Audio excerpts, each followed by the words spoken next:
Aloha from Wintrepreneurship Studios. I am Zenith, and in this video, we will be discussing upon the paradoxical concept of status. I would like to document over here that the way in which physics works upstream is that because of the entropic law of physics, entropy always tries to increase. And when we look at the downstream consequences in biology, what ends up happening is humans, just like any other life forms, want to fornicate and procreate and pass on their genes, so as to say. Now, in order to understand who are the so-called worthy humans to pass on their genes compared to the less worthy humans, there are some biological, sociological heuristics or rules of thumb that got evolved in the course of human evolution. And one such concept is the concept of status.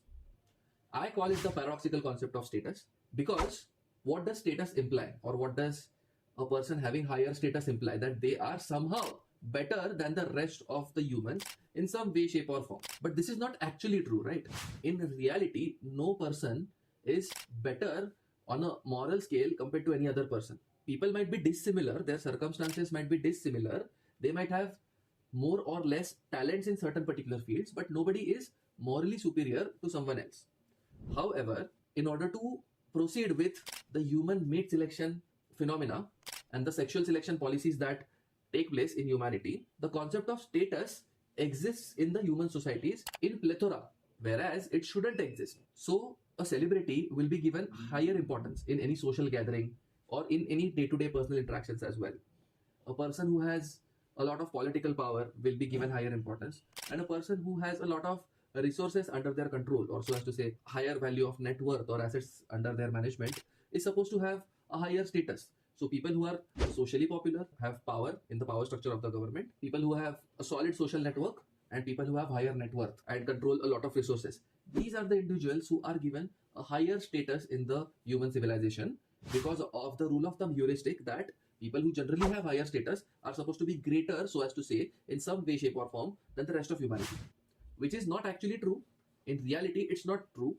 A lot of acquisition of resources has to do with a lot of luck, and the role of luck is immense in human life. The role of randomness is also immense in human life, and that's why I call this concept the paradox of status, a concept that really exists but shouldn't actually exist, a concept that really exists as a rule of thumb heuristic in human sociology, but it is actually not true, or the truth value of that concept is somewhat there, but it is misrepresented, misplaced, and not very accurate, so as to say. The accuracy or the accuracy confidence interval that I have in this concept, and generally also that should exist in this concept, is quite low. Having said that, there is this phenomena of the outburst of social media and the spreading of social media through the human consciousness. Now, any person who is deploying their content on social media should take extra care that they self-deprecate enough in order to communicate to everybody that they are just ordinary and just like everybody else, and maybe circumstances might have meant that they are slightly more lucky, they might have put in slightly more amount of effort and been at the right place at the right time, met the right people at the right time, so on and so forth. But anybody can potentially do it, and hence they are not celebrities. So the most important thing over here is nobody is a celebrity, and importance should not be given at all to celebrities. The phenomena of chasing celebrities for their autographs, for their selfies, etc., is a phenomena that portrays a lot of mediocrity in the people who are engaging in such acts. Nobody is a celebrity. Everybody is just a normal, regular human being. And because there is a status-related cognitive bias in all of humanity, the most important thing is to forget about this particular cognitive bias and try to overcome it with the prefrontal cortex and with rationality.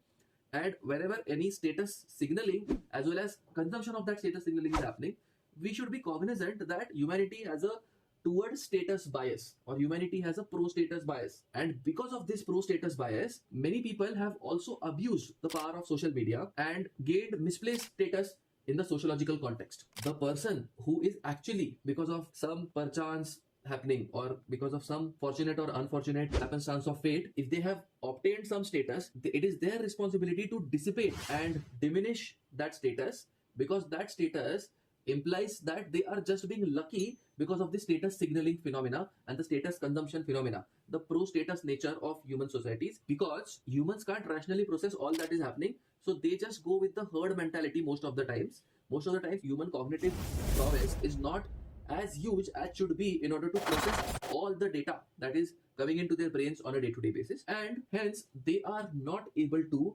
distinguish between an ordinary person and a so-called high-status individual. Whereas in truth, in reality, an ordinary person is exactly equivalent to a high-status individual. The high-status individual was at the right place at the right time, use social media, use movies, etc., use generally the power of media that replicates itself in human societies, and because of that is at a higher status position at this point in time. So it is the responsibility of the relatively higher status person to self-deprecate themselves, accept self-deprecation, and be at a nominal status compared to everybody else. And that is why the role of humility and self-deprecation and humbleness is very, very important.